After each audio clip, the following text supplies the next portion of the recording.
Alrighty, so especially recently there's been a debate about Charger and where it stands right now and does it need a nerf mainly, and this debate has gotten way too huge and way too many super defensive people on Twitter for me to just make a few posts about this like I tried to do.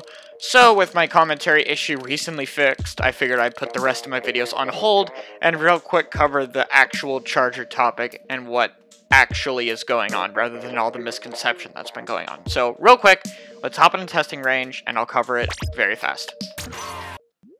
Now, Charger. Okay, yes, it's the best backliner in the game, and yes, it has a positive matchup against all other backliners. This is something that is pretty obvious that doesn't need to be denied. It can both one-shot and outrange pretty much anything that stands a chance against it, except for E-Liter, but E-Liter is in a pretty bad spot right now.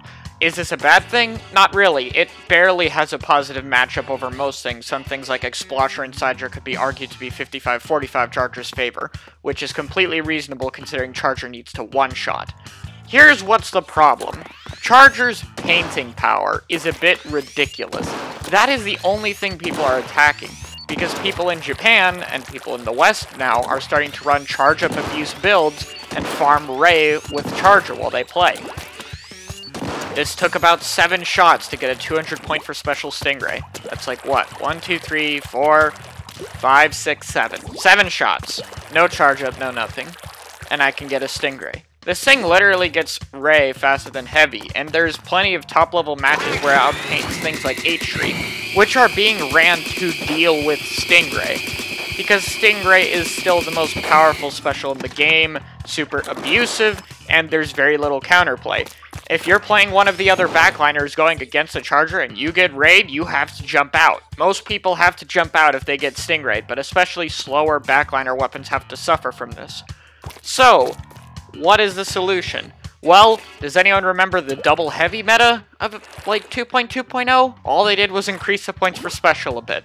That's pretty much all they're going to do, except instead of nerfing Sprinkler's paint, they're just going to nerf the main weapon paint slightly, and then they're going to increase the points for special for Stingray. I have no idea why this blew up, I have no idea why people are so defensive about this, and I have no idea what the outrage is about. The weapon builds Ray fast, they're going to adjust that. If that's seriously such a big problem for you as a Charger player, you're probably better off playing Heavy. Anyway, thanks for watching, and hopefully this clarifies a few things. Please don't go absurd about Charger nerf topics or Charger buff topics. The main weapon itself is mostly entirely fine, and that's all that's important. Alrighty, I'll see you guys in some other videos I actually have planned. Bye-bye.